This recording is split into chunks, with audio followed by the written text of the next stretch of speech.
right? So, and the reason that we don't cut our hair is that it's against, well, so it goes with our identity, and it's the idea that we keep what God gave us. So. Do you guys have a holy book, and if so, what is it called? Yeah, we do have a holy book. That's a great question. Nobody has asked that today. So the holy book is called the Guru Granth Sahib. It's about 1,300 pages long, and it is written in 22 different languages. Whoa. Where do you think Sikhs come from? Okay, but where in India? Oh, somewhere. Can you read it? Punjab. Yeah, Punjab. Right, so the language that's spoken there is Punjabi. Pretty simple to remember. But the language that the Guru Granth Sahib is written in, the written script, is different. It's called Gurmukhi. And it's a phonetic alphabet. Just like in using your English letters, you can spell words in other languages. Like if you have, for example, so I speak Chinese, so we have a version of Chinese that's written out in English letters. We call them Romanized letters, right? So if you have Romanized letters, you can spell out almost any sound, right? We have a sound for it. If I make a sound, you can spell it out. That's the same deal with this script here, the Gurmukhi script, except it has 40 letters and 5 vowels, so it's even more precise. But the languages that they're in, there's 22 different languages. So the sounds that they make, if I read them, I may not be able to understand what I'm reading, but maybe somebody who speaks Farsi would understand, or somebody who speaks Urdu, or somebody who speaks Thai, they would understand. But I can't. I can only understand the dialects that are close to Punjabi, which is the language that I grew up sort of hearing. Are there any significant holidays like in your culture? Just like we have Christmas here. Yeah, we do. Fast forward about 100 or so years, and we have the 10th leader, the 10th Guru. And he came around, and he was like, well, there was a lot of war going on. There were a lot of people still being oppressed by the caste system. It was still difficult for people to get things done. So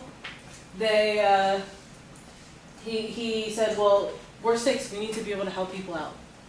People need to be able to see us and know, hey, you can come ask that person for help. So he formed an identity, the identity of the Sikhs. And he said, okay, we're going to wear our turbans. We're going to keep our hair long. We're going to carry the 5Ks. We're going to have all these parts of our identity formed. And these are things that are important to us, and that is traditionally why Sikhs wear their turbans, why we wear the 5Ks. And that holiday, so the day that he did that, the question, by the way, long-winded answer, was about holidays. So the day that he did that was, we now call Vaisakhi.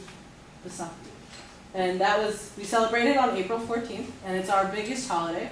And it's a day that celebrates the day that we got our identity. We were given the idea of wearing our turbans and the 5Ks and everything else. So there is a cultural aspect of the celebration, but we also sing specific hymns for that holiday that are, I think, more fun than usual because we only get to hear them every so often. So it's more exciting when we hear those ones for us and things like that. So I hope.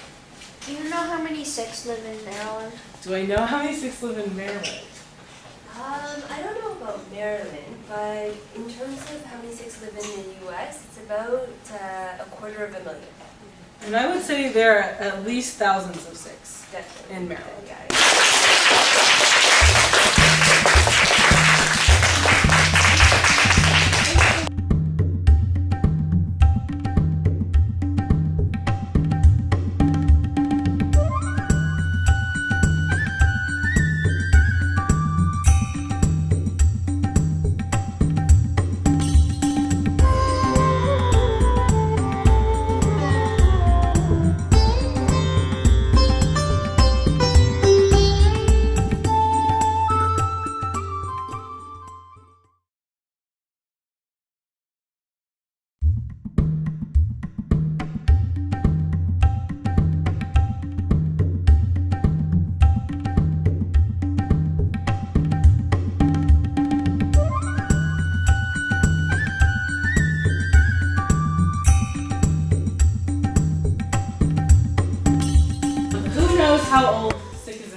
600 600 years. About 600 years. So, Toppa, does anyone know where Sikhism comes from?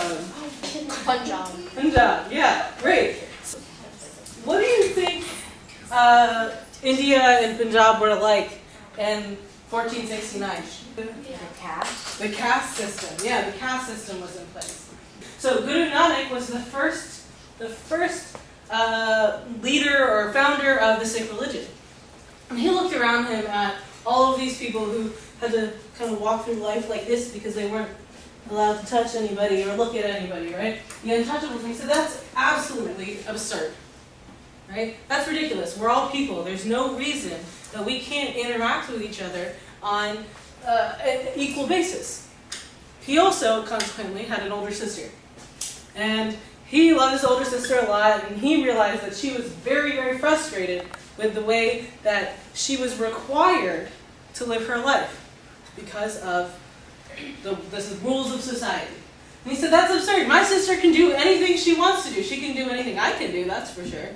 Right? So out of this, we have social equality, so an outline of the caste system, but also this idea that men and women should be able to be treated equally. Right? We're all equal. There's no reason to differentiate. Are the names of like people always from like the religion, or are they like general names too? Like, We're going to take we're going to have all women have the name Kaur, and all men have the name Singh. So not only can we be we can stand out in the crowd so people can know that they can help us, but also so last names at the time in India represented a class, a caste system, a part of the caste system where you fit in. So by taking away the last names, they're taking away the caste. We're removing the caste from our names.